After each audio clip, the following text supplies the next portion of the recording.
बिस्मिल्लाहिर्रहमानिर्रहीम। अस्सलाम वालेकुम फ्रेंड्स, कैसे हैं आप सब लोग। उम्मीद करता हूँ बिल्कुल खैरियत से होंगे और अच्छे अच्छे कामों में अच्छे से बिज़ी होंगे। आज की जो मेरी वीडियो है उसमें मैं आपको गार्लिक के हवाले से कुछ इन्फॉर्मेशन दूंगा, क्योंकि अब दूसरा मंथ चल रहा है और तकरीबन जो हमारा गार्लिक है NS 756 की फसल है, ये अपनी हाइट मुकम्मल कर चुकी है।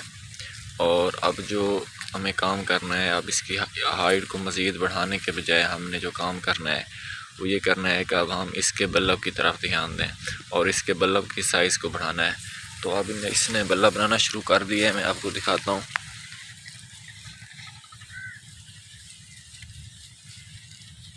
ये देखें, अब इसने बल्लब बनाना स्टार्ट कर दिया है, ये कुछ ना कुछ ये बना रहा है।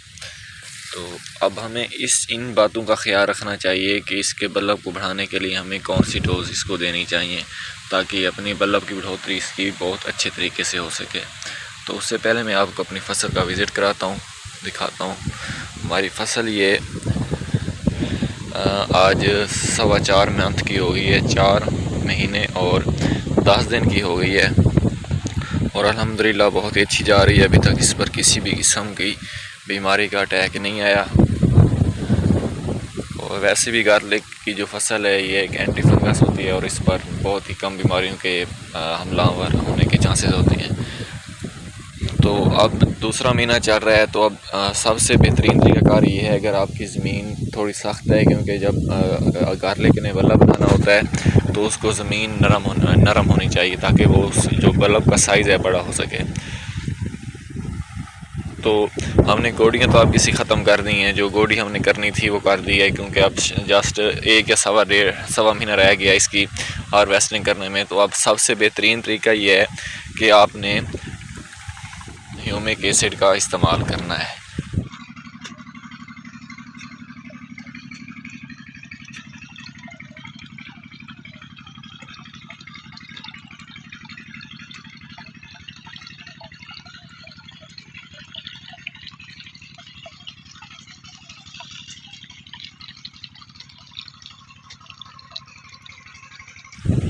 ह्यूमिक एसिड के इस्तेमाल से आप लोग का वाकिफ़ तो होंगे ही, लेकिन मैं फिर भी आपको बता देता हूँ कि ह्यूमिक एसिड क्या काम करता है, उससे हमारी फसल को क्या फ़ायदा पहुँचता है। असल में जो ह्यूमिक एसिड है ये हमारी ज़मीन को नरम करता है। जो हमारी ज़मीन में पहले बेकार खादें पड़ी होती हैं, जो यूज़ नहीं हुई होती, उसको ये एक्टिव करता है और दोबारा हमारी फसल इसको रीयूज़ करती है, मीन के दोबारा यूज़ करती है। जो इसमें जो मैंने यहाँ पर ह्यूमिक एसिड यूज़ किया है उसमें 7% पर केजी के हिसाब से पोटाश भी है। जो तो आपको पोटाश के बारे में भी इल्म है। जो पोटाश है वो जब हमारी फसल बिल्कुल पकने के करीब होती है, तो जब हम पोटाश यूज़ करते हैं तो हमारा जो फल होता है उसको साइज़, उसकी एक अच्छी शेप और उसको सेहतमंद बनाने में पोटाश का बहुत ही अहम किरदार होता है। तो जब हम ये ह्यूमिक एसिड का इस्तेमाल करते हैं तो इससे जो हमारी ज़मीन होती है वो नरम और भुरभुरी हो जाती है और इसमें जो पानी जज़ब करने की सलाहियत होती है हमारी ज़मीन में वो और भी ज़्यादा बढ़ जाती है। तो ज़मीन में जो हवा का गुज़र बसर होता है, क्योंकि ज़मीन नरम और भुरभुरी हो चुकी होती है, वो भी बहुत अच्छे से होता है। और ये जड़ों की जो बढ़ोतरी करती है हमारी जो फसल है, जब हम ह्यूमिक एसिड का इस्तेमाल करते हैं तो हमारे जो पौधे होते हैं उसकी जड़ों की बढ़ोतरी में भी बहुत ही अहम किरदार अदा करती है।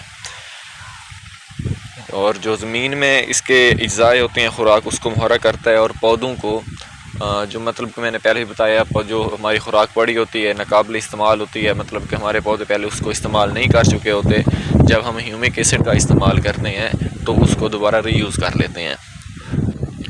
अब चूँकि हमारे पास टाइम बिल्कुल ही कम बच चुका है, अब हमने करना ये है कि इस पर ह्यूमिक एसिड का जो मैंने किया है, मैंने तो कर दिया ह्यूमिक एसिड इसमें फ्लड कर दिया और उसके साथ मैंने NPK नाइट्रोफास भी मैंने यूज़ कर लिया है।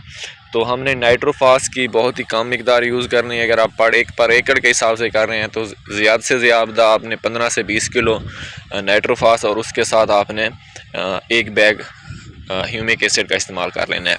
तो इसके बाद जो आपने यूज़ करना है, उसके बाद आपने पोटाश लाजमी यूज़ करनी है, जो इससे नेक्स्ट पानी आएगा 10 दिन बाद। या मे बी ज़मीन की हालत को आपने देख कर ही पानी लगाना है, या 15 दिन बाद जब आप पानी लगाएंगे तो उसमें आपने पोटाश का इस्तेमाल लाजमी करना है। जो पोटाश है वो हमारे पौधे के जो फल है मीन के इसका जो बल्ब है उसका साइज़, उसकी बढ़ोतरी, उसकी अच्छी शेप बनाने के लिए बहुत अहम किरदार अदा करती है। और उसके साथ साथ आपने बोरान का स्प्रे भी यूज़ करना है। तो उसके सिर्फ एक या 2 पानी में ही आपने ये तरीक़ाकार इस्तेमाल करना है। उसके बाद अगर आपने पानी देना भी है अपनी फसल को तो उसमें आपने किसी भी किस्म की खादों का इस्तेमाल बिल्कुल नहीं करना। सिर्फ आपने पानी लगाना है, खाली पानी लगाना है, क्योंकि हमारा जो पौधा है अपनी हाइट मुकम्मल कर चुका होता है, इसलिए हमने ज़मीन को नरम रखने के लिए सिर्फ उसको पानी देना होता है, ना कि बढ़ोतरी के लिए। बढ़ोतरी से मुराद मेरा ये है कि तकरीबन उस टाइम अगर हम खादों का इस्तेमाल करेंगे तो वो हमारे पौधे के लिए कोई ख़ास फ़ायदा नहीं है उन खादों का, क्योंकि हार्वेस्टिंग का टाइम आ रहा होता है।